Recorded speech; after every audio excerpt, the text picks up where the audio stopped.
How can parents know if a doctor is touching a child in an inappropriate way?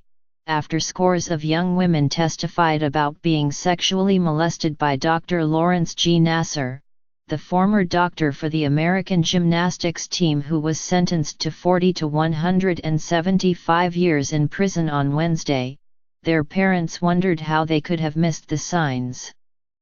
Some were even in the exam room at the time but were unaware that anything was wrong. Detecting sexual abuse in a medical setting can be challenging. We teach young children that doctors are among the only people allowed to touch their genitals. That can make it confusing if a patient encounters an abusive physician like Dr. Nasser. The natural inclination is to trust a doctor, especially when they tell you, "This is something that will make you feel better," said Scott Berkowitz, president of the Rape, Abuse, and Incest National Network, or RAIN. That said, parents should trust their instincts. If they're alarmed by a health provider's practices, frequent genital exams, unconventional medical treatments that involve genital manipulation, disregard for rules about using gloves during sensitive exams, or having an adult chaperone present during a child's exam, even inappropriate jokes or comments, they should question the doctor, get another opinion, or switch doctors. Experts said if you are in a situation where the physician does genital exams for medical complaints that don't seem to warrant them, or does a genital exam that takes an extraordinary amount of time, it should really just be a quick look, unless there's something notable, a specific reason. Those are red flags, said Dr. Cindy Christian, a co-author of the American Academy of Pediatrics' policy on protecting children from sexual abuse by healthcare providers. If the complaint is a sore throat or a hurt finger, there's no need to examine the genitals. The most telling indication that something may be wrong is when a child signals discomfort or distress.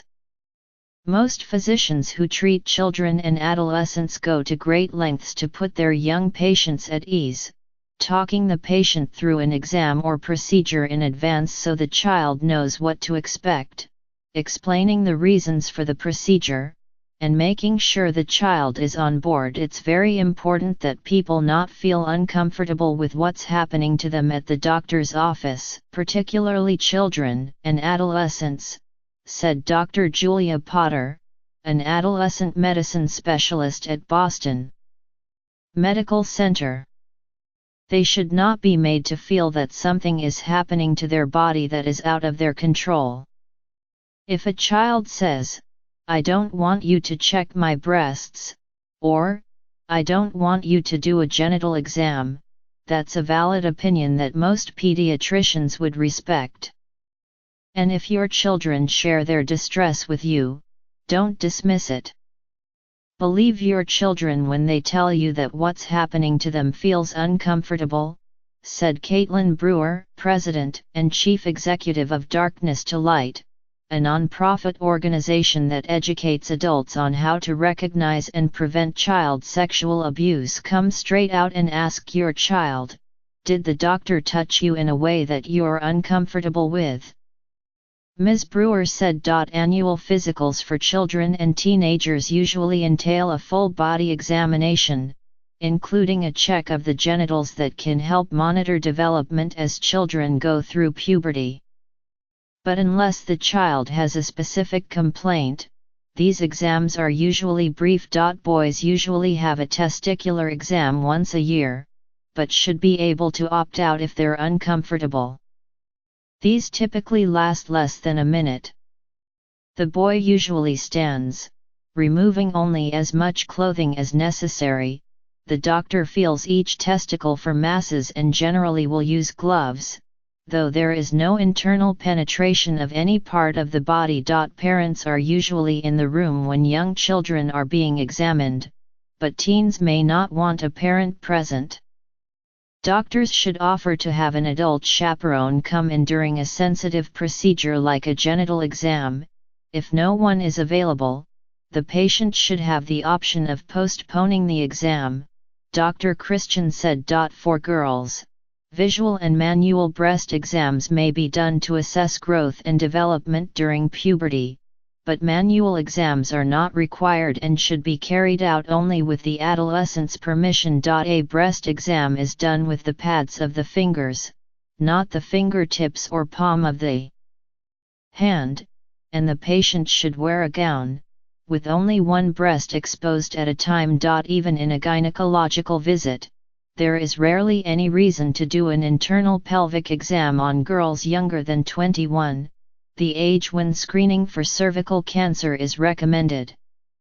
Unusual symptoms like pelvic pain could trigger a pelvic exam earlier, but the doctor should explain to the patient exactly what's entailed, step by step, before initiating the exam, and always wear gloves. Talk with children and listen, said Jenny Coleman, director of Stop It Now, an organization that works to prevent child sexual abuse.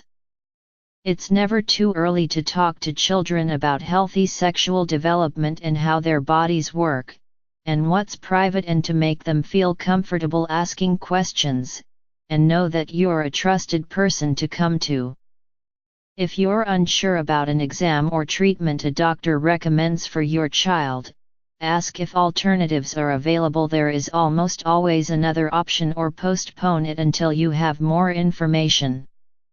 Get a second opinion, do your own research, and ask other parents, family members, and trusted friends. If you or your child have a bad feeling about your doctor, find a new one.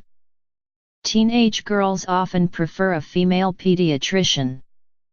But don't forget that women may also be abusive, or that boys can also be abused, and may be even less likely than girls to report it. You always have the right to change physicians if you're unhappy or even just uncomfortable with your child's care, Dr. Christian said. There might be nothing wrong, it just might not be the right doctor for you.